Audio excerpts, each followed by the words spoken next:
All right. On your whiteboard, please tell me what is it called? What type of correlation am I describing?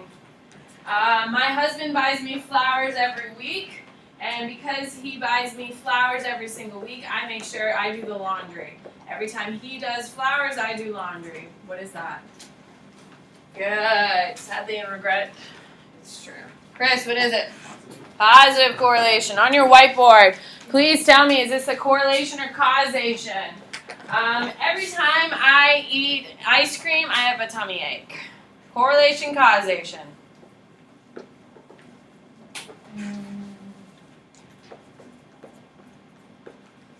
What is it, Bailey? Correlation.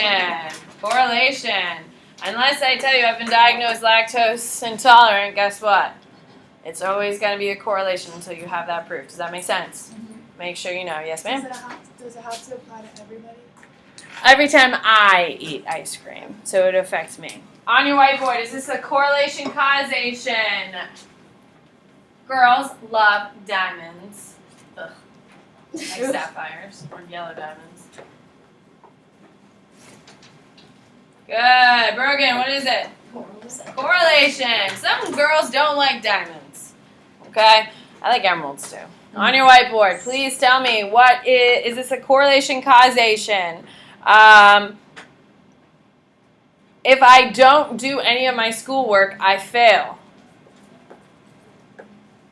If I don't do any schoolwork, I will fail. What is it? Bailey? Causation. You're killing it, girl. Do we see the difference on the last one? If you never do anything for any class, is everyone always going to fail? Yes, absolutely. That's how it works. All right. On your whiteboard, please tell me what am I describing? I want to know if people will, what type of perfume people like. So I write down a list of perfumes and people check off which one they like the best. Dolce & Gabbana, light blue, always Tom Ford, also a great choice. What do you got? Miles? Survey. On your whiteboard, what type of research is this? I am testing to see if dogs will react to electrocution and change their behavior. So I hook them up to a machine, and then I keep them in the kennel next door, and that's how I do this. What do we got, Josh? Laboratory. On your whiteboard, please tell me what is... Oh, that's based on an experiment we'll be studying. Yeah. No, Tobes is doing better. Thank God. Oh, my God. He would be for sale right now if he had. On your whiteboard, please tell me. Identify the control in the experimental group in a drug experiment, please.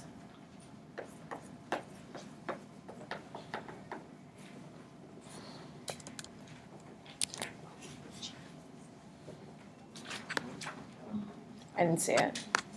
No, you have to say control is this, experiment is this. Good. Now, experimenter effects on there. Good. Control, what? No, I said experimental and then I did a dash, but I just wrote it really fast. Oh, okay. So confused. All right. What is it, Carly? The control group doesn't get any active ingredient, but the experimental group. Active ingredient? Who are you? The control. No drug. They get a placebo. Your experimental group, they get the drug. No, it's fine. I wasn't talking to you. I was talking to her, sweetie. I will happily tell you. Ellie, no. On your whiteboard, please tell me what is... all experiments are based on what procedure? All experiments are based on what procedure?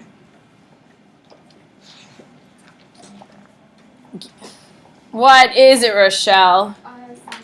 Scientific method. You're missing a key word there, champ. Scientific? No, you wrote scientific. Scientific. Oh my gosh. All right, here we go. I'm writing, you're going to want to fill this in. I'm trying to get as much done for you as possible. All right, so examples of real experiment.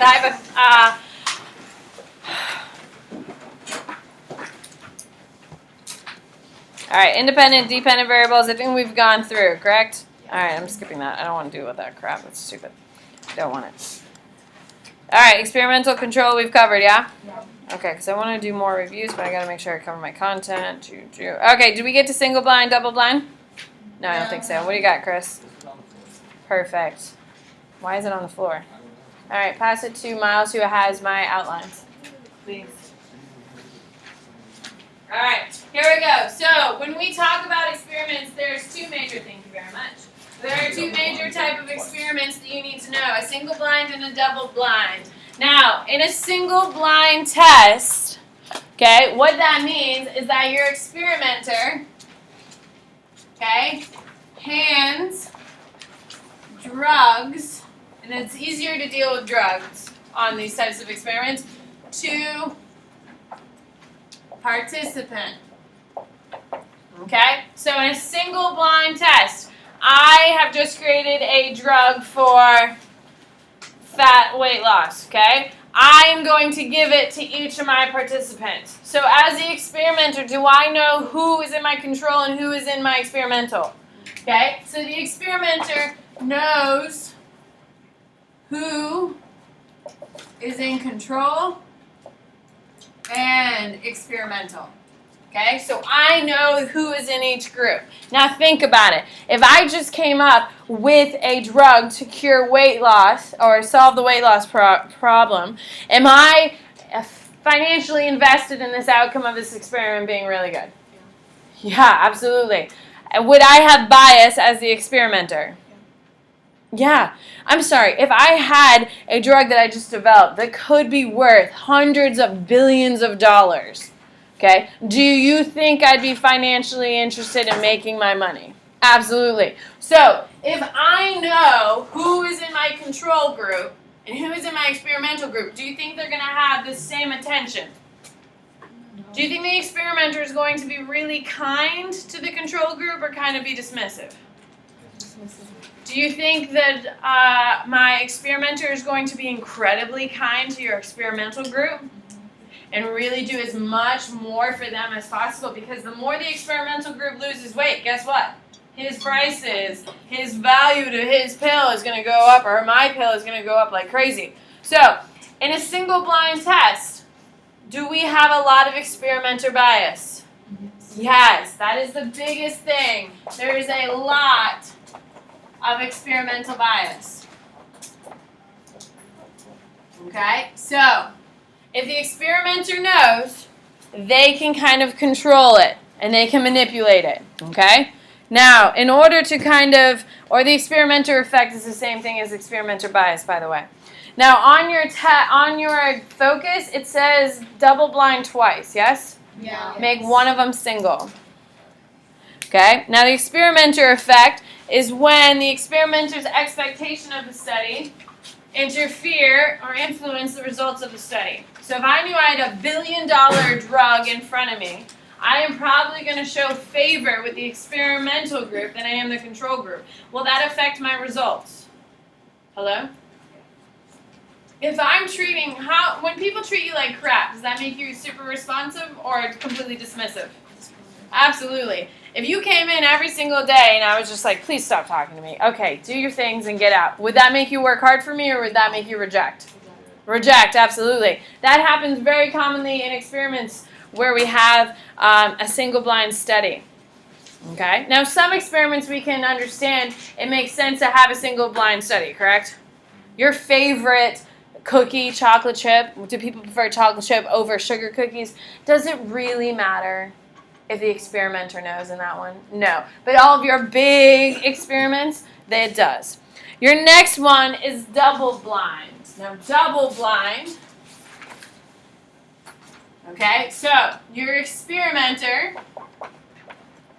here's your experimenter, okay, they're just going to be hanging out supervising, okay, they give codes to assistant. Okay, then the assistant gives drugs to participant.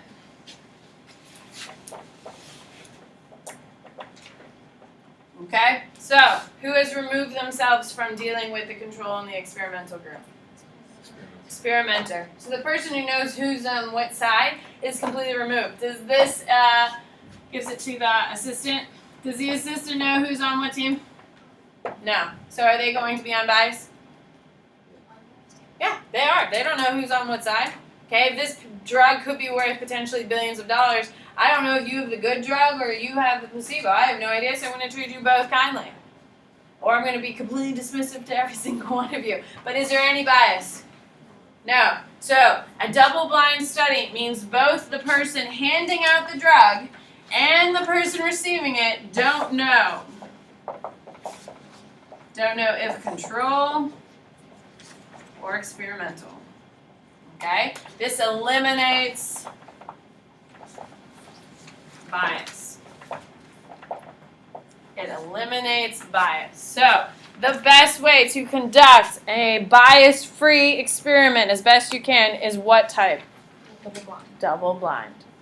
However, the most pragmatic, the most cost-effective is a single-blind. Okay? So, typically what happens, your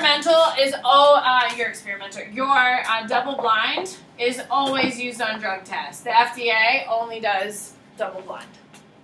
Okay? We see the difference between the two. The goal of the double-blind is to eliminate bias. That's the whole point of it. So the experimenter knows all the names. They give codes to the assistant. The assistant has no idea what group people are in. The participant obviously has no idea what group they're in. That way, everyone is being treated the same and without any favoritism or any bias. Everyone's clear? All right, so you have 2 questions on that. All right, quasi-mental. Do you have a quasi-experiment on your thing? I don't think so. No? Okay. It's not considered a true experiment because of the inability of random assignment to experimental groups. Everything I do in this classroom for experiments, because I have a bunch more coming up, is a quasi.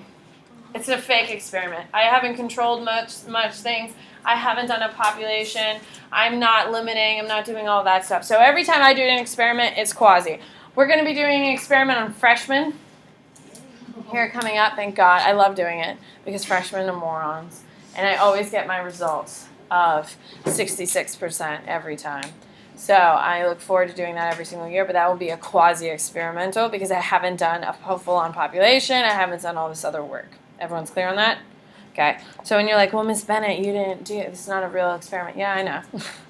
But that would take a lot of work to prove 1 point. Can we agree? All right, so ethics. Here we go. It's at the bottom of your focus study guide, by the way. All right, your ethics. Now, psychological research has had a shady past. There's a bunch of experiments that I am going to show you that you cannot replicate because it's ethically wrong. Now, how we decide what is right and wrong is done by the ethics committee, and it's a group of psychologists or other professionals who look over proposed research, study, and judge it according to the safety and consideration of participants in the study. You cannot just go home and start an experiment. Did you know that? Like, you can't run your own little experiment. A little experiment. If you want to test chocolate chip cookies versus sugar cookies, do you? Okay? That's fine. But a full-on, real scientific study, you cannot do on your own. Those are only being done at universities and research centers. If you decide to become a clinical psychologist and you want to do research, you have to go through an ethics committee at your university. At the university, they have professors from all different areas come and look at your proposed experiment. They have to approve it. Once the university approves it, then they send it to the state board, and the state board then approves it. Okay, and if it's dealing with humans, if the state is not clear, then they send it to a federal board. It has to be cleared by the ethics committee. Okay, now your common ethical guidelines. This is your big 6, by the way. The first one is that the rights and well-being of participants must be weighed against the study's value. Okay, you have to make sure that if you're going to electrocute humans, it should be damn worth it. Can we agree? If I'm going to pull your hair every time you get a wrong answer, the results of that study have to be balanced. I'm going to learn some incredibly insightful thing. If I'm just pulling your hair to be mean for no real reason when I could have done something else, it'll be rejected. Does that make sense? Okay? The next thing is participants must be allowed to make informed decisions about participation. Anyone here ever participate in like a survey, or not a survey, but like a formalized survey by like an official company? No? They do it at school all the time. No, that's not organized by an official company. Anyone here ever been in an experiment? Like your family was interviewed and stuff like that and you were observed or something? No? Alright, never. You have? How cool, for what? There's a thyroid disease called alopecia, Oh, cool! and so it's like my dad has it, and then his sister has it, and then I have it. Oh, cool. So you got to witness all that stuff, Yeah. which is so cool. So when that person or whatever representative came to your house or you went to their office, they have to go through all the things. If you take this drug or whatever the treatment is or whatever they're trying to do, they have to tell you all the possible side effects and what this is physically, emotionally how it's going to affect you, which is really nice. Can we agree? Because these ethical guidelines weren't officially passed until the 1960s. So you could sign up, hey, you want to make $50? Hell yeah, I want to make $50. Okay. And then we torture you for a couple hours. That's kind of how it went in the early 1920s. Okay? What? That's what I was gonna ask, like in asylums and stuff when you're still electrocuted, was that why? Electrocution is actually a treatment. Shock, yeah, it's like shock therapy. Yeah, it's a treatment. So it has to be justified at this point. You have to go through 3 different doctors to get it. But it's coming back in fashion. It's a big deal now. People are getting it on the reg now. Not on the reg, like not like I'm not going there this weekend, going to the spa and getting a little electrocution. But all right, your next one: deception must be justified. Please listen to this. You can lie to your participants. Okay. So if I, for instance, wanted to do an experiment on if I give people negative comments, will it change their behavior? Okay? So say, we'll make it even easier. If I make fun of your outfit today for the next 5 days, will you completely change the way you dress when you come back to school next weekend? If I constantly say, oh my god, you're wearing a t-shirt again? Seriously, those shorts? You've got to be kidding me. If I make a comment like that every single day, will on Monday of next week, will he finally show up in a polo, a button-down shirt, jeans, something like that? Will it change his behavior? Okay? Deception, I'm just kidding. It's a great t-shirt, man. It's a great color on you. Okay? Deception can be used. You can lie, but you can't just lie like for no reason. You can't say, if you don't change your shirt, we're going to drive you off a cliff. Are we really going to drive the man off the cliff? No, but can I lie to him like that? No. Is there any reason why I would tell him we're going to drive him off a cliff? No, makes no sense. You can't get away. Even in a different class, they still pick on you. I'm so sorry. All right. Participants may withdraw from the study at any time. If they want to leave, they can leave. You cannot tell them no. And this is a big deal. This is what's going to get Zimbardo in a lot of trouble when we get to this prison experiment. Okay? You have to allow people to leave. If they don't want to be there anymore, you have to let them go. Okay? Participants must be protected from risks and told of risks. Okay? If there is going to be like a height thing, like you're going to put them up on like the 30th floor and have them look out, you have to tell them that. Okay? You need to tell them that they're going to be physically touched, physically dealt with, that you're going to have a lot of people touching you. Is that okay? You have to give them a heads up. Okay? Oh my god, if someone was telling me there's going to be a lot of people touching me, and I'm out. Ugh. I hate going into the cafeteria. There's just too many people. Have you noticed you rarely see me outside my room? It's too much anxiety. I have social anxiety like crazy. It's too much. It's too much. I hate being outside my room. Yes. What if someone like gets a pill and ends up being like extremely allergic to one of the ingredients? What do you do? They have to, they ask right away for allergens. So like what if you didn't know you were allergic to Well, that? then it's not their fault. Yeah, it sucks to be them. So they'll pay for the medical bills and stuff like that, but that's about it. Investigator must debrief participants. So after every single experiment, you need to gather your participants together and you need to be debriefed. You need to be told of exactly. And if you ever watch those like mind games or brain games, anyone ever see that? Yes. When they do all these tricks on people and stuff like that and they're completely dumbfounded? Well, actually, they do follow these ethics You have to sign a waiver ahead of time, and they announce that you could be touched, you could be, stuff like that. And then at the end, when the people are just like completely mesmerized, they tell them exactly what they did and how it happened and why. So all those people are like, oh my God, that was so much fun now that they know all the information. Okay? So debriefing. So if you were in an experiment where they followed you, last year I had a kid whose family got registered somehow, he doesn't know how, but he was followed every year. Someone came to their house to see his progress, his like height, his weight, his language skills and stuff like that, because he was an immigrant. They were from Peru or something, some South American country. And so every single year they had someone come to his house, and he will be followed until he's 18 years old. And the researcher comes in, and they do the standard set of questions that are age appropriate, so it kind of changes a little bit. And he sits there and he answers the question, and the researcher says, all right, we'll see you next year. Yeah, they get like $200 every time she comes. That's pretty cool. He says it takes him about an hour and he gets $200. And his parents have been collecting it, so it's going to his college fund. So that's pretty cool. So after his 18th birthday, he will be debriefed. And they will say, actually, this is what we found. You are in the 98th percentile being awesome. Or, we found that you are significantly behind other people who are in the similar situation. They'll tell them exactly what they found out about him. That's called a debrief. Does that make sense? All right. Those are your 6. Questions about that?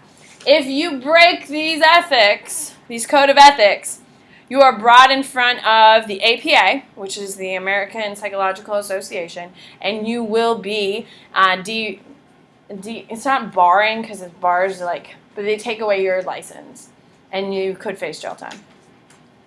So it's a big deal. When you become a psychologist and you start doing it, you sign a waiver saying that you won't break these. If you do break them, you will forfeit your license, and you'll forfeit your degree, and you could face jail time depending on the break.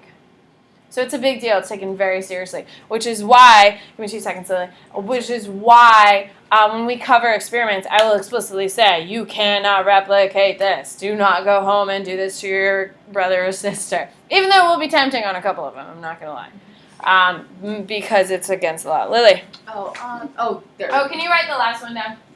Data confidential. I was asking if it was like the confidential thing was like. Yeah, it's pretty strict. You cannot release names. So say I do this amazing experiment, and I find out that Julian is smarter than everyone else in the whole wide world. He's the smartest kid in the world, and he's the most athletic kid in the world with a combination. Okay, I cannot just say on my own ground say that Julian is smarter than these 150 kids I tested. I can't. Now, Julian may want to release his name because it doesn't sound like the worst thing in the world. Can we agree, Julian? Sounds like quite the compliment. I'm the smartest kid in the world. Okay? However, he can decide to do it. As a researcher, I can't. Does that make sense? I can make code names. For instance, with Freud is going to study one woman in particular when he's doing all of his psychoanalyzing and doing all that stuff. Her code name was Marie Schiffler or something like that. But we know who she is. We know her real name. We know what her family is and all that stuff. So, but we're not supposed to. Does that make sense? It's supposed to be under a shield of protection. Yes? So if you do research like that and, you find out that Julian is the smartest kid or whatever, and can he say... He can sign a waiver saying, I want my name published. But I will not publish everyone else's name. Gotcha. If he wants to sign and say, oh my God, Julian, we're going to go Today Show, Good Morning America, I want to use your name. And he's going to be like, well, hell yes. Okay, that's a different. But with Bailey's thing, they'll never use her name or her family's name or anything like that. It will always be, we had this many participants and stuff like that. If for some reason that they cure it or something like that and your family's, they may ask, hey, can we publish your name and publish your record so we can do it? Yes, but Bailey has a code name. Her whole family has a code name. They have specific things, so and the researchers don't really even know your name at the higher level. You're going to have someone collect the data, correct? And then they know your name because it's like a personal connection thing, but they write it on a piece of paper that has just a code name on it. And it's usually a numerical thing. It's not like code name like Raven. And even though you should ask I don't want a number. I want to be Raven or something like super like awesome. All right, so ethics. Now, you can do animal research. However, as years go by, it's becoming harder and harder to do. What is our favorite animals to torture here Rats. in psychology? Rats. We love it. We used to really torture bunnies. But that made people really uncomfortable torturing bunnies, so we have stuck pretty much just with rats. We used to torture monkeys as well, but we don't really do that often. We have the Seligman experiment where we torture golden retrievers. Yeah, you're gonna see that. And Pavlov loves yellow labs. He tortured about 160 of them. So dogs and all that stuff. Now, today, you cannot do those experiments on animals. When you see Seligman, you can't do it. You can't do Pavlov anymore just because of the complete deterioration of the animals. However, if you are going to do it today, you have to go to a special federal board to get your research on animals approved. Like, for instance, there is, and I think it's Texas A&M, that are literally growing ears on rats. Yeah, they grow human ears on rats. And then they cut them off, and then they put them on people. That's awesome. I don't care who you are. That's pretty cool. So in order for Texas A&M to begin that research to see if they could even do it, they had to go to a federal board and say, hey, we're trying to maintain a good life for the rat, but we are going to cut off an ear off its back. And they have to see whether it weighs, the pros and cons. Does it outweigh? Is it for the benefit of all? You know, how uncomfortable the rat's going to be. Stuff like that is kind of considered. So today, it's a lot harder to do research on animals. All right? So we're only trying to do, we're trying not to give them unnecessary pain. We're trying to make them their lives as comfortable as possible. Today, we're only about 7% in. During the 1950s, it was 56% on animals, which is pretty cool. We're going to see some Remus monkeys. They're the cutest little things. Oh my God, they have terrible lives. Oh yeah, they were taken away from their mother immediately. Like, never even got to cuddle with their mom. Is that the one where they like test whether they like What's go love? to that? Yeah, contact comfort. Yeah. What feeds them and then like. Yeah, they're going to do that. Oh yeah, with those monkeys, some of them kill themselves in their cage. They just purposely try to kill themselves. Well, think about it. If you've never had any sense of comfort, would you want to live? No. Yeah, so they kill themselves. It's pretty cool. You're not allowed to do that again. Yeah. Yeah, Remus monkey. R-H-E-U-S. Remus monkeys. They're so cute. We're going to see them. I got a video. Oh. They're so cute. All right, so you got bunnies here. Slightly frightened how, like, Drug testing. say that. Yes. All right, critical thinking. When we deal with it, truths, critical thinking, I don't care about that. All right, you do need these, though.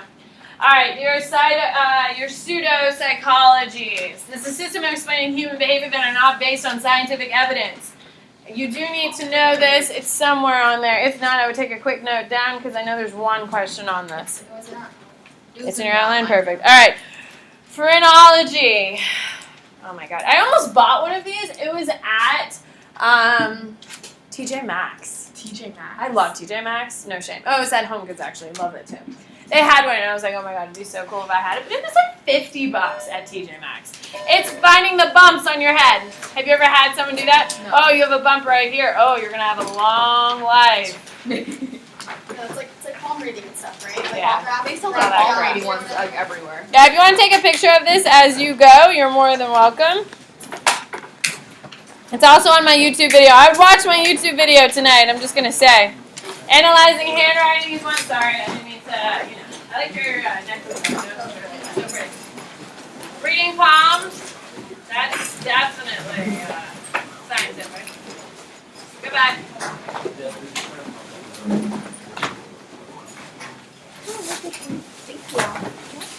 Okay. That is so cool. I mean, you're really, my friend was in a scientific study when he was in college, mostly because he got paid $100 every other month to do it. And I mean, like, it came out into like real research. Yeah. They just did it.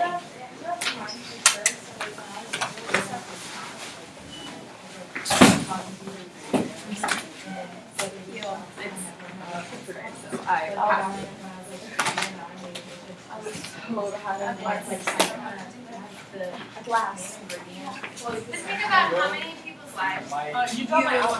I did drop it off. Because your family was brave enough to stand up and say, hey, we'll do this. That is so cool. You've made like such a world of difference to so many people, and they'll never even know. That's so You're cool. welcome. What up? 25. Always 25. Always, always, always. Bergen, how are you?